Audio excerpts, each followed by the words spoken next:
Therefore, you don't have to guess at the end of an American movie. You know the ending. Superman lives. Right, exactly. And so, right, the sense of seeking self-fulfillment as the ultimate aim, and as the and this kind of in the face of of evil, turning away and clearing a space for. So what I would say is though that may kind of, I think that creates a kind of interesting, I don't know if it's a tension or if it's an interesting elaboration of the overall metaphysics, which involves a kind of a progressive view of history. So there's a sense in which your work is the part of a particular moment. Now, do you see it ultimately as being superseded, or do you think that you've reached an absolute moment where there's no more going to be more progress? Good question. Okay. Well, you mean progress of humanity? No, of our understanding. Okay. Of our understanding. I think the level of understanding is linked to our level of consciousness. In other words, at our current relative state of consciousness, I believe this is pretty much the best we can do. Okay? At the level of consciousness of 1250 BCE, Matan Torah, okay? And don't excommunicate me right now, wait a day or two. That was a level of consciousness of that time, that was the best that could be done then. But 1,000 years from now, the level of consciousness will allow the metaphysics writers to take it a step further. Now, this is not a minor matter, quest for potential, that I would go for my potential. I try to get my kid into NYU Stern School of Business. It's much grander than that. The fuel of a car, let's say it's petroleum. The fuel of a human might be food, might be blood, might be emotional fulfillment. But what's the fuel of the cosmos? And I believe that the fuel of the cosmos is this grander, overarching potential. That's what makes it roll. That's what allowed it to escape from the void. So on so many levels, it's the potential for butterflies. The world could live without butterflies, but potential for extraordinariation, potential extraordinariation of butterflies, of beautiful sunsets, the potential for intellectuality, science, truth, art, music, education, chinuch, teaching the children, good deeds, masim tovim. All these interrelated potentials, in my humble proposition, my non-humble proposition, are the fuel of the cosmos. And I've been thinking about this problem since when? Since I was 7. Because when I was about 7, it was 1957, my father's family had escaped Berlin, 1938, pre-Holocaust. But around 1957, even though it was about 12 years later, lots more of the atrocity stories were coming out, 12 years later. And frankly, I was subjected to, incorrectly, to all this intense information. And being a good 7-year-old, I said to myself 2 questions: where was God and where was man? And I was a good boy at, minor Orthodox Yeshiva, Dov Revel, Forest Hills. And I hear all the talk, and I hear the talk in shul, and I hear the talk at the Shabbos table, and everyone's serious, everyone's sincere. Clearly no one has a clue. No one doesn't have a clue.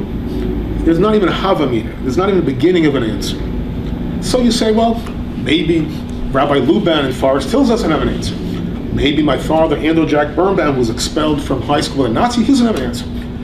Maybe my slightly abusive 2nd grade teacher doesn't have an answer, but certainly out there must be an answer. Then I go on, and I go to one academic institution after the other. I'm reading the magazines, I'm looking at tradition, commentary, midstream, I'm going to lectures, nothing happening. I end up in Boston, in the Harvard University campus. I go to Harvard Hillel to hear the lectures. The top guns are at the lectures Friday night. One is more inspiring than the next, but no one has a clue. Still no one has a clue. As we both know, at some point you say to yourself, well, maybe I should do this myself.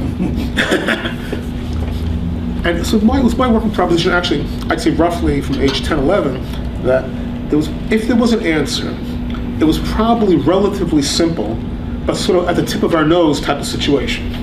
that it's sort of there, but we don't see it. It's too close at hand. But I also suspected, and maybe this is a self-fulfilling prophecy, that Judaism, as we knew it, might or might not survive this metaphysics. I suspected it might be a close call. And it turns out it's a close call. But it turns out it weighs towards that it does survive with quite vibrant vitality. In fact, I believe it's strengthened by the metaphysics. And the question, that's a parallel question, what's the common denominator of the universe, of the cosmos? Is there a common denominator? In you, in the lion, trying to go after the gazelle, in the neutron, in the proton, is there a common denominator? And surveying the scene, again, a common denominator which I find, which I discern, is this quest for potential. And quest for potential can mean different things to different people. And it's evolving, even in my own mind, exactly what it means. Obviously, if it's an infinitely powerful dynamic, it's hard to get your arms around it. That's why I use the chapter 120 Guardian Angels to try to get my arms around it. In fact, it took me 15 years to write book 2, to start book 2, until it came up with the theme of 120 Guardian Angels. It was the only way I could possibly start to get my arms around it. Now, I want to make one little point about it. Right. But if you don't, you say, what's the common thing that unites the gazelle and me? Well, you know what? Actually, you've gone back. We're talking about the overcoming of metaphysics, but really, you've gone back to Aristotle. That's Aristotle's point. Aristotle's point is that we are all striving to fulfill our ultimate goal. That's fine. Right? Our ultimate potential. To whatever extent Mr. Aristotle and I are in agreement, that's fine by me. But what I believe his metaphysics fails, fundamentally fails. With all due respect to his illustrious legacy. No, I think there is another sort of issue here, and it still sort of revolves around this question, again, of the definition of this thing that you're calling potential. Quest for potential, right? Yeah. But the quest for potential assumes that there's all these potential things that can be fulfilled. Right. And I would say, by the way, when you're talking about a person, self-actualization or something doesn't mean for you, how I can go to the latest, Club Med or something like that. This is where we're talking about serious, valuable goals that human beings and that culture and even the animal kingdom and the physical world can try to somehow aspire to in some kind of way So the point that I'm making is that this thing that you define as what is like in everything, because you have a sort of, as we call, panentheistic view of God. Exactly. So now, this thing which is the potential, the problem is that actually it's the actual and not the potential. The reason being is this is just a typical kind of, again, theological/philosophical way of looking at it. But if this table, because of its sanctified use, is in a certain way currently now, as Hasidism would say, some form of expression of the divine, right? Because we don't mean really God in this table, but we know what we mean in this thought now. If that's true, right, then the thing has been actualized. Because we took a table which was potentially divine, and we made it divine by using it for a divine purpose. Now I realize what I'm using this Hasidic terminology. I'm referring to animate objects. No, but the point is if it's God, if it's God, and if that force is the force that does all of these things that we're talking about. Right. And if it's the thing that creates the potential for me, then actually it's actual and not potential. It's both. It is actual. It's both. Right. It's both. So therefore, it's both, right? Well, everything is both in a certain sense. Right. Everything is both. So that's a very important thing to realize. Right. Now, the second point that I want to make about this is it's interesting that in the classic discussions of evil, for example, there's this great passage in Maimonides when he goes through the book of Job, and after he's finished going through the book of Job, he says, this is what God says. He's talking about Job, and he says, but I say, and the reader at first is really shocked until the reader realizes that no, it's because the author of Job made up God's point of view. Therefore, Maimonides is disagreeing with the author of Job. He's not disagreeing with God. It's not like God really said it. Okay. And the author said it. Fair enough. Okay, ready? Now, so he comes on and says, but I say. Now, the point when he says that evil is the absence of good. Now the problem with this theory is it always leads to the question, okay, why do we have to have a world in which good can be absent? Now, in other words, the problem of all these theories that precede you is that you can always ask the antecedent question.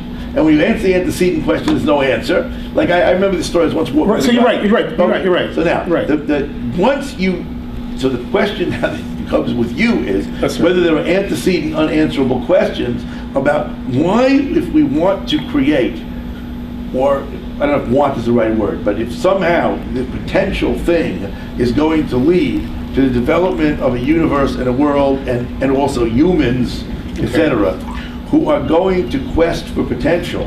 Right. So we say by definition, and this is mostly in Volume 1, by definition that requires there be freedom.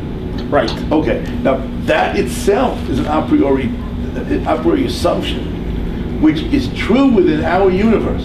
But like we have a friend who does math, with different planes and all that kind of thing. The imagined universe, I can imagine a universe in which that isn't true. We're dealing with our universe. I said it's hard enough dealing with our universe. Wait, deal with our universe. In our universe, working assumption of the metaphysics is that freedom is necessary for potential. Is that addressed? Oh, I agree with you 100%. But the problem I have is, since I could imagine, if you are this whatever we call it, divine potential, which is going to actualize a world, you could actualize any world you want. Like the Midrash says that God created these ones and he got rid of them because they weren't any good. So the point of the matter is, you could actualize a different world. Okay, stop. Okay, I mean, with your permission. Right.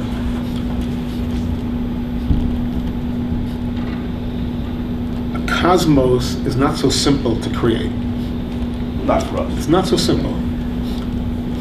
Even for quest for potential, even for the God of Israel. It's easier said than done. And it's my working assumption that this is the best quest for potential / God of Israel could do. Yes, ideally, we'd have a cosmos without evil, but that might not have had the traction. That type of underlying architecture wouldn't have had apparently would not have had the traction to escape from the void and to be ongoing almost as a perpetual motion entity, ongoing for billions and trillions of years. So, but that's an a priori assumption. Yes, it's written in the book. But the reason for the a priori assumption is because you're trying to explain this world, which is legitimate activity. Right. You're in this world, you want to explain this world. I'm in this universe, yeah. I'm trying to explain this cosmos. Right.